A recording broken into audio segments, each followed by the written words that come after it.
Good morrow. I did not see you come in here. Welcome to my humble abode. My name is Alfred Alfredo. I trust that you will enjoy your time here as we study some of the greatest literary works of our time. I understand that this may seem quite different than other B Studios shows, but that is exactly why I'm here. The B Studios executives were reviewing their latest video productions and found that there was a severe lack of culture. So I will be popping in here once a week as a part of a brand new literary club here on the channel. This literary club may be a bit different than most literary clubs you are used to. Instead of asking you to read along with me, I will be asking you that please, for the love of God, do not read what we are studying today. Today's great literary work shall be Alvin and the Chipmunks 5, World Tour, written by Reg1124.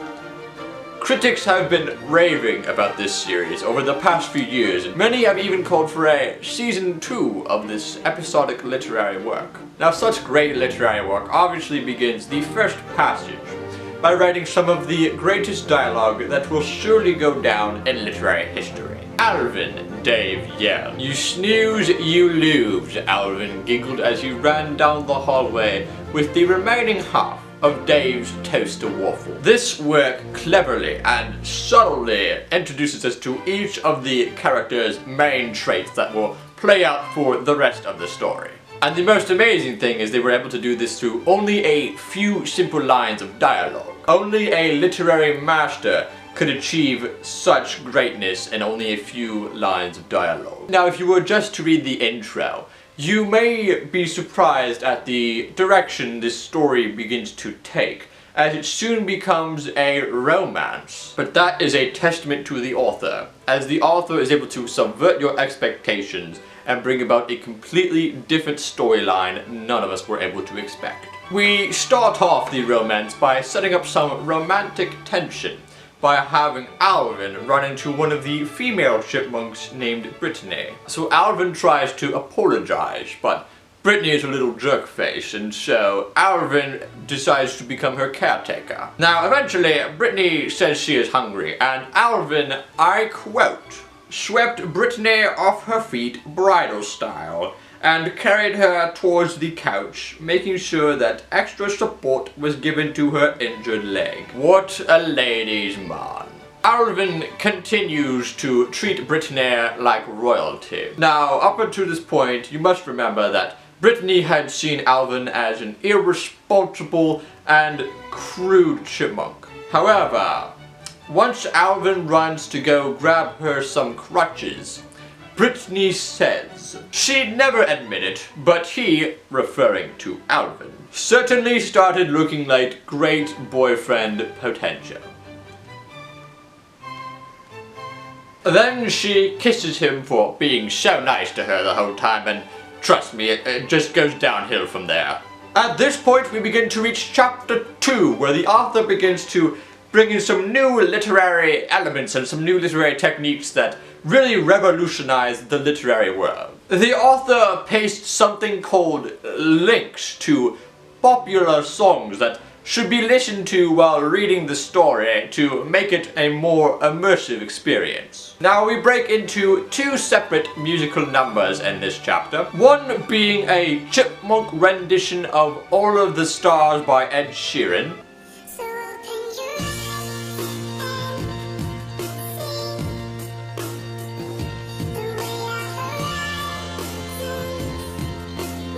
and the other song, well, it was unfortunately removed from YouTube, and I don't have the time to read through the lyrics and try to figure out what song this is. Is it even worth it to keep on living at this point? Now, each of the songs have all the lyrics pasted, broken into which chipmunk sings which portion. Another great literary advancement by this excellent author. But then suddenly Dave jumps in and takes them out of school so that they can go on world tour. I wish Dave had taken me out of school and taken me on world tour. Then maybe I would have made something of myself and I wouldn't have been stuck here doing whatever this is. Cut that other ending. I need this job. Forget that. Don't tell the producers I said anything. These people must believe I'm cultured.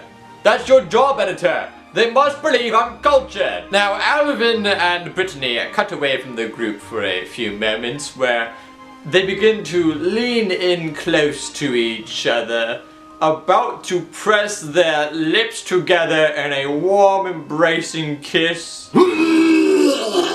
Set director, gonna need a few more of them buckets over here. Oh, but this is good and holy. They get caught right before they kiss.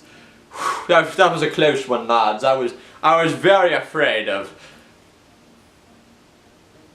They kiss one line later.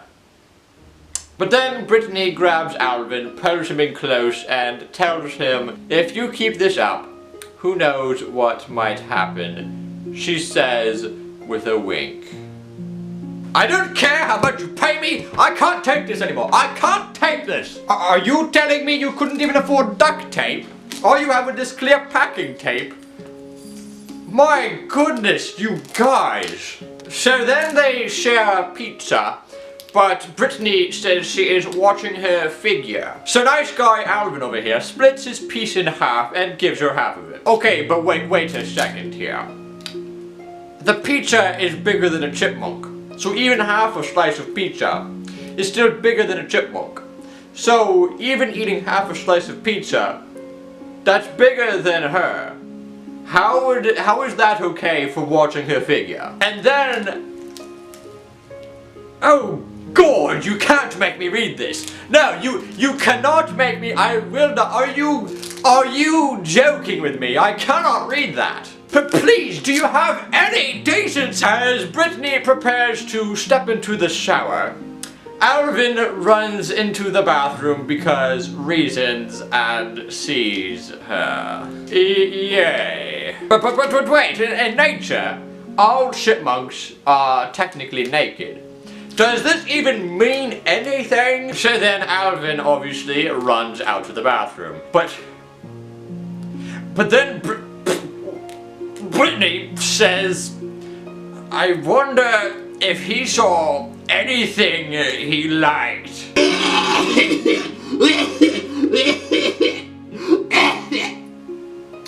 Oh God! Then they go on a date and have a minute and a half of passionate kissing.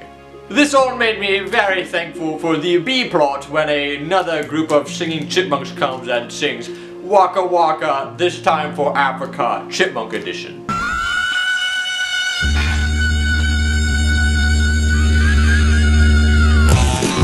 And then they all start to go on world tour.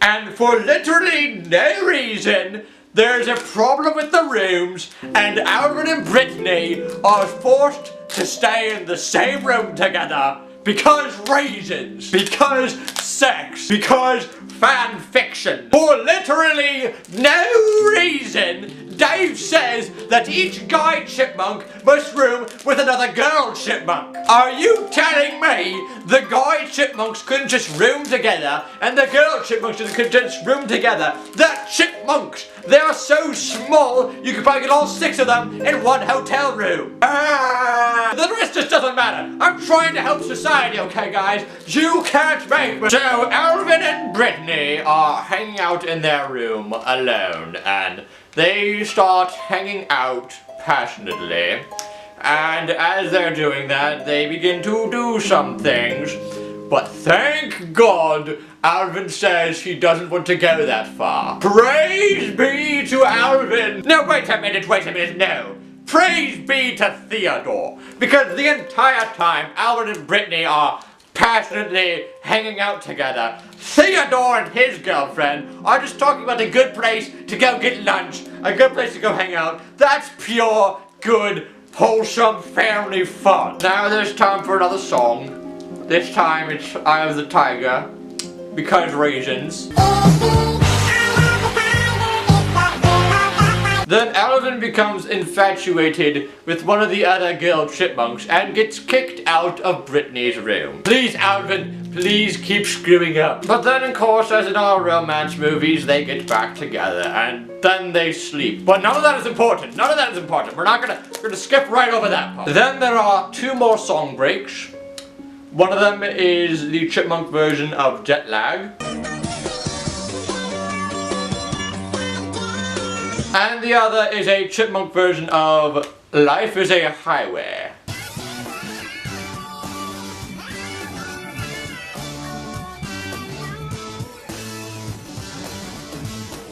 Sometimes, no matter how much you smoke, it's not enough to cover up the pain. Wait, we're still only on chapter 6? Skip to the end, just skip to the last chapter. The rest of it doesn't matter. Just skip to the last chapter. Anyone who's read fanfiction knows the last chapter is the place to go. So the last chapter, they are all alone. They sink into a deep embrace. Yada yada yada. Alvin says he likes the way she looks in the morning. They fly to Italy. And that's that. That's the end. We made it. Wait. No. They are not making a season 2. No. Don't you dare tell me they are making a season 2. I will not take this. No. Don't you dare write season 2. Now I understand why so many of you children were eating Tide Pods. It was because of this, wasn't it? Yeah, you know what? Screw it. Is what in the heck is going on here? Is this the kind of thing you children are always interested in? Is this the kind of thing you children like to read? You like to write? Whatever happened to Harry Potter and to Lord of the Rings and to Narnia and to Stuart Little? Whatever happened? What, is this what you kids like to write? Is that the problem? Whatever happened when I was a child, I wrote stories about space people, and I wrote stories about fantasy and knights and crap. I wrote about existential dread, and here you all are writing stories about chipmunks getting together. I enjoyed Road Chip as much as the next person, but no, that's it. I've had enough. Please, do not like this episode. Do not subscribe. Do not encourage this crap to keep being made. Please let this show die at episode 1. Don't make an episode 2 possible. Do you hear me? Please, I am dying in here. Please, do not like, do not subscribe, do not make episode 2 happen. I don't know what I do. I can't live like this anymore. Please, I'm crying out. Help me.